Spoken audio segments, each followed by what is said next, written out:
Assalamualaikum warahmatullahi wabarakatuh.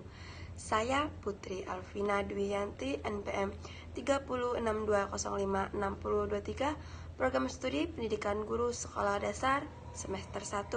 Di sini saya akan menjelaskan tentang fungsi bahasa. Sebelumnya kita harus mengetahui dulu apa itu arti bahasa.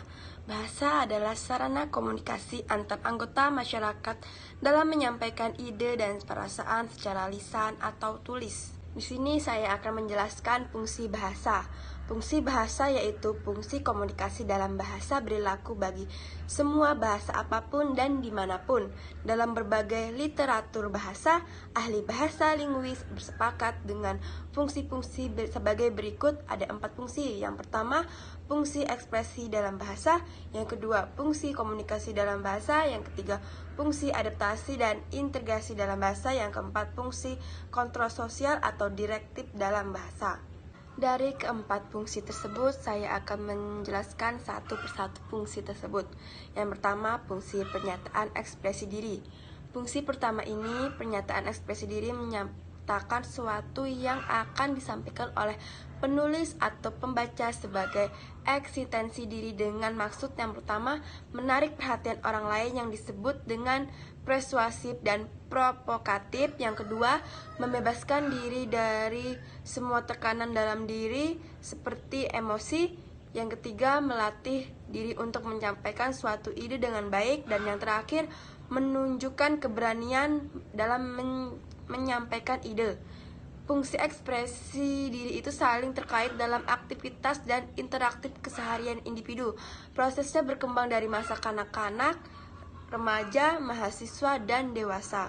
Yang kedua, fungsi komunikasi.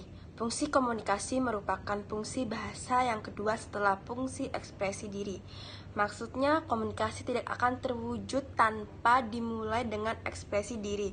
Komunikasi merupakan akibat yang jelas lebih jauh dari ekspresi, yaitu komunikasi tidak akan sempurna jika ekspresi diri tidak diterima oleh orang lain.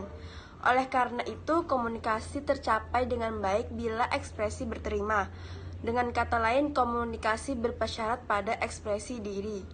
Yang ketiga, fungsi integrasi dan adaptasi sosial atau fungsi peningkatan yang disebut integrasi dan penyelesaian yang disebut adaptasi. Diri dalam suatu lingkungan merupakan kekhususan dalam bersosialisasi baik dalam lingkungan sendiri maupun dalam lingkungan baru. Hal itu menunjukkan bahwa bahasa yang digunakan sebagai sarana mampu menyatakan hidup bersama dalam suatu ikatan masyarakat.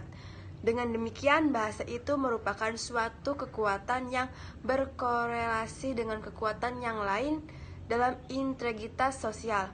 Korelasi melalui bahasa itu memanfaatkan aturan-aturan bahasa yang disepakati sehingga manusia berhasil membaurkan diri dan menyesuaikan diri dari anggota sebagai anggota suatu masyarakat. Yang keempat atau yang terakhir yaitu fungsi kontrol sosial. Kontrol sosial sebagai fungsi bahasa bermaksud mempengaruhi perilaku dan tindakan orang dalam masyarakat sehingga seseorang itu terlihat dalam komunikasi dan dapat saling memahami. Perilaku dan tindakan itu berkembang ke arah positif dalam masyarakat. Hal positif itu terlihat melalui kontribusi dan masukan yang positif. Bahkan kritikan yang tajam dapat diterima dengan hati yang lapang jika kata-kata dan sikap baik memberikan kesan yang tulus tanpa berprasangka. Dengan kontrol sosial, bahasa mempunyai relasi dengan proses sosial suatu masyarakat seperti keahlian berbicara, penerus tradisi atau kebudayaan, pengidentifikasi diri, dan penanaman rasa keterlibatan pada masyarakat bahasanya. Masih banyak fungsi bahasa yang lain dalam bahasa Indonesia, khususnya fungsi bahasa dapat dikembangkan atau dipertegas lagi ke dalam kedudukan atau posisi bahasa Indonesia. Posisi bahasa Indonesia diidentifikasikan menjadi bahasa persatuan, bahasa nasional, bahasa negara, dan bahasa standar.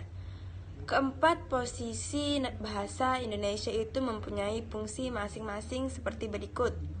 Yang pertama, fungsi bahasa persatuan adalah pemersatu suku bangsa, yaitu pemersatu suku, agama, ras, dan antar golongan bagi suku. Bangsa Indonesia dari Sabang sampai Merauke.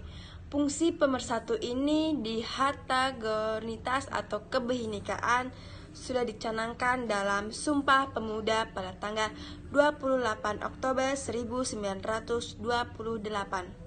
Yang kedua, fungsi bahasa nasional adalah fungsi jati diri bangsa Indonesia bila berkomunikasi pada dunia luar Indonesia.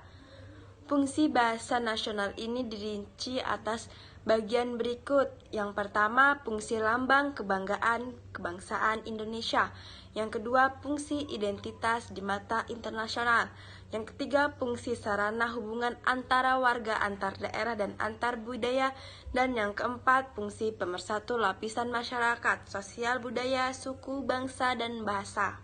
Yang ketiga, fungsi bahasa negara adalah bahasa yang digunakan dalam administrasi negara untuk berbagai aktivitas dengan rincian berikut. Yang pertama, fungsi bahasa sebagai administrasi kenegaraan. Yang kedua, fungsi bahasa sebagai pengantar resmi belajar di sekolah dan perguruan tinggi. Yang ketiga, fungsi bahasa sebagai perencanaan dan pelaksanaan pembangunan bagi negara Indonesia sebagai negara berkembang. Dan yang keempat, fungsi bahasa sebagai bahasa resmi berkebudayaan dan ilmu teknologi atau yang disebut dengan iptek. Yang keempat atau yang terakhir yaitu fungsi bahasa baku atau bahasa standar, merupakan bahasa yang digunakan dalam pertemuan sangat resmi. Fungsi bahasa baku itu berfungsi sebagai berikut. Yang pertama, fungsi pemersatu sosial, budaya, dan bahasa.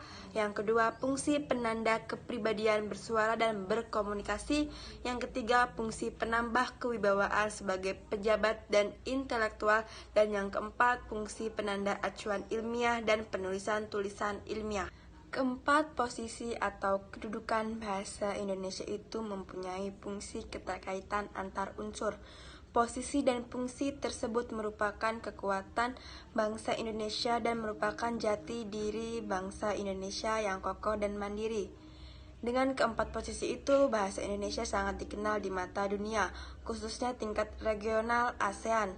Sekian penjelasan materi dari saya. Salah hilap mohon maaf.